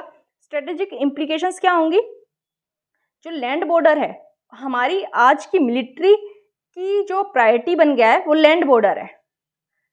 चाइना से जो भी हमारे इश्यूज चल रहे हैं उसमें हमारे लिए सबसे बड़ा हो गया है लैंड बॉर्डर को प्रोटेक्ट करना। और इंडिया ने अपनी जो पाकिस्तान फेसिंग स्ट्राइक कोर्प्स थी उनको भी चाइना वाले फ्रंट पे लगा दिया है, सभी को चाइना वाले फ्रंट पे लगा दिया। हमें अपने लैंड बॉर्डर को बचाना है, अपनी नई आर्टिलरी, फाइटर जेट, ड्रोन, सब कुछ चाइना के बॉर्डर पे हमने लगा दिया है। और इंडिया ने अपनी कैपेबिलिटीज या फिर अपने पोस्चर को इंडियन ओशन रीजन में इंप्रूव नहीं किया है, सब कुछ अपने लैंड बॉर्डर पे लगा दिया। मैरीटाइम वाले को हम एकदम इग्नोर करके चल रहे हैं। हमें ये ध्यान में रखना है कि चाइना जो है वो इंडियन ओशन रीजन की तरफ से भी इंडिया को काउंटर करने के लिए अपना बेस बढ़ा रहा है, अपना बेस स्ट्रॉन्ग कर रहा है। ये हमने कल ही पढ़ा है कैसे वो कहाँ कहाँ अपने बेसिस बना रहा है, और चाहे डिज़ाइन के थ्रू या बिना डिज़ाइन के, ये बीजिंग के लिए एक तरह से जीत है। और इंडिया और चाइना जो है वो एशिया में सिक्योरिटी और अपने इन्फ्लुएंस के लिए लड़ते हैं, और इंडियन ओशन में इनका कॉन्टेस्ट जो है वो काफ़ी ज़्यादा इंटेंसिफाइड देखा जा सकता है। इसलिए दोनों की जो रिस्पेक्टिव कैपेबिलिटीज़ हैं अपनी मिलिट्री फोर्स को प्रोटेक्ट करने की ओशन में, और बाकी सारे स्मॉलर रीजनल स्टेट्स को डिफेंड करने की, वही इनका स्ट्रेटेजिक प्रेजेंस बनाती है। मतलब जो छोटी रीजनल स्टेट्स को प्रोटेक्ट करेगा वही अपनी स्ट्रेटेजिक प्रेजेंस वहाँ बना पाएगा, वही बाकी देशों को लगेगा कि अरे हाँ इंडिया स्ट्रांग है, या फिर अगर चाइना ऐसा कर पाया तो लगेगा अरे हाँ चाइना स्ट्रांग है। तो वो वही देश अपनी स्ट्रेटेजिक प्रेजेंस उन कंट्रीज़ में, उस रीजन में बना पाएगा जो उनको प्रोटेक्ट करेगा, डिफेंड करेगा। और इसी से जो एशियन बैलेंस ऑफ पावर है वो डिटरमाइन होगा कि एशिया की जो पावर है वो चाइना के हाथ में है या इंडिया के हाथ में। और अभी जो बॉर्डर क्राइसिस चल रहा है उसमें इंडिया की गेजिंग लैंड बॉर्डर के पास काफ़ी ज़्यादा रेस्ट्रिक्शंस लग गई हैं, हमने कल आर्टिकल पढ़ा है ये। तो ओवरऑल जो है वो नुकसान इंडिया का ही है। पेट्रोलिंग पॉइंट 15 पे डिसएंगेजमेंट हुआ है। डिसएंगेजमेंट और डीएस्केलेशन का मतलब क्या है, धीरे धीरे ये एक स्ट्रेटेजिक ट्रैप है। देखो जैसे सपोज करो एक मिनट, ये लद्दाख है, लद्दाख की बाउंड्री LAC है ये, ठीक है। तो इस बार ये पेट्रोलिंग पॉइंट है 15, यहाँ बात हुई है, ये पेट्रोलिंग पॉइंट है 15 PP15। तो ये पूरा पेट्रोलिंग पॉइंट 15 है, यहाँ के लिए बात हुई है। यहाँ हमारी इंडियन ट्रूप्स नहीं जा सकती, अभी तक हम यहाँ तक जा सकते थे, यहाँ तक जा सकते थे, अब यहाँ तक जा सकते हैं केवल। तो इतना एरिया जो है, ये एरिया जो है हमारे हाथ से गया। ऐसे ही अगर चाइनीज आर्मी फिर से ऐसा कोई स्टैंड ऑफ करती है, फिर किसी और पॉइंट पे करेगी, फिर ये एरिया पे ये रेस्ट्रिक्शंस लग जाएंगी। तो धीरे धीरे आप देख सकते हैं ये LAC थी हमारी, और यहाँ से इस साइड आते आते ये सब पूरा एरिया जो है वो चाइना स्ट्रेटेजिकली एक स्ट्रेटेजिक ट्रैप से अपने कब्जे में ले रहा है। और इंडिया के प्लानर्स के लिए गोल्डन अपॉर्चुनिटीज हो सकती हैं कि ये हम अपनी मिलिट्री मॉडर्नाइजेशन पे काम करें, लॉन्ग टर्म में अपनी मिलिट्री को मॉडर्नाइज करें और इंडियन ओशन रीजन में अपने पॉलिटिकल इन्फ्लुएंस को बढ़ाएं। इसलिए डिसीजन मेकर्स को ये प्रायोरिटाइज करने की ज़रूरत है कि हम पॉलिटिकल सैलिएंट फीचर्स जैसे आत्मनिर्भर भारत को एक तरह से सपोर्ट इतना ज़्यादा ना करें कि हमारे मॉडर्नाइजेशन पे मतलब वो खतरा बन जाए। एक तरह से मॉडर्नाइजेशन को हमें कॉम्प्रोमाइज़ करना पड़े, मॉडर्नाइजेशन फ्रंट पे इतना हमें आत्मनिर्भर भारत को प्रमोट नहीं करना है। और बॉर्डर पे एक अभी कूलिंग क्राइसिस है, मतलब अभी शांत हो गया है मामला, तो ये इंडिया को एक रॉन्ग लेसन दे रहा है। अभी हमें टिक के नहीं बैठना है, हमें ज़्यादा तैयारी करनी है चाइनीज़ थ्रेट्स को फेस करने के लिए। और इंडियन ओशन रीजन में हमें अगर स्ट्रेटेजिक प्राइस चाहिए तो हमें लॉन्ग टर्म ग्रोथ करनी होगी अपनी कैपेसिटी में, और उसके बिना हम चाइना को चैलेंज नहीं दे सकते। इसलिए हमें कोहेरेंट और स्ट्रेटेजिक असेसमेंट की रिक्वायरमेंट है, सो दैट कि ये जो पॉलिटिकल विल है इसको हम मॉडर्नाइजेशन के थ्रू बैलेंस कर पाएँ। बड़ा इंटरेस्टिंग आर्टिकल था ये, आई होप आपको समझ में आया होगा चाइना क्या स्ट्रेटेजिक ट्रैप बना के चल रहा है, इंडिया को कैसे फंसाने की कोशिश कर रहा है। बड़ा अच्छा आर्टिकल था। नेक्स्ट हमारे पास है वोकैबुलरी के 2 वर्ड्स। फर्स्ट है स्कफल, स्कफल का मतलब लड़ाई, बैटल, फाइट। दूसरा वर्ड है जोस्टल, जोस्टल का मतलब है झटका, ब्लो, शॉक। ये दोनों वर्ड्स आपको याद करने हैं, धीरे धीरे आपकी वोकैबुलरी अच्छी हो जाएगी। उसके बाद आज का जो क्वेश्चन था वो देख लेते हैं। क्या क्वेश्चन था? For which of the following reasons winter monsoons do not cause rainfall? First, little humidity, बिल्कुल सही बात है, कम ह्यूमिडिटी होती है। जब हमें पता है नॉर्थ से साउथ की तरफ जाता है तो मॉनसून में ह्यूमिडिटी कम हो जाती है, इसकी वजह से ये रेनफॉल नहीं कर पाता। दूसरा है anti cyclonic circulation on land, इसकी बिल्कुल सही बात है, जब साइक्लोनिक सर्कुलेशन होती है उस टाइम रेन आती है, एंटी साइक्लोनिक होती है तो ड्राई कंडीशंस डेवलप हो जाती हैं, इस वजह से भी ये रेनफॉल नहीं करता है। तीसरा क्या है? ईस्टर्ली जेट स्ट्रीम का इन्फ्लुएंस, ये नहीं होता है। हमें पता है जो मॉनसून्स होते हैं, विंटर मॉनसून्स होते हैं, उन पे ईस्टर्ली जेट स्ट्रीम का कोई इन्फ्लुएंस नहीं होता है, तो इसलिए हमारा आंसर क्या हो जाएगा? आंसर हो जाएगा बी, 1 और 2 ओनली। तो आई होप आपको लेक्चर समझ आया होगा। आज का लेक्चर बहुत इंपॉर्टेंट था, मैंने शॉर्ट करने की कोशिश की लेकिन फिर भी बहुत ज़्यादा एक्सटेंड हो गया। तो आप देख सकते हैं मैं किसी भी इंपॉर्टेंट टॉपिक पे कॉम्प्रोमाइज़ नहीं कर रही हूँ, तो आप भी प्लीज़ एफर्ट्स को अप्रिशिएट कीजिए, वीडियो को लाइक कीजिए, कमेंट कीजिए और वीडियो को ज़्यादा से ज़्यादा शेयर कीजिए। Thank you so much.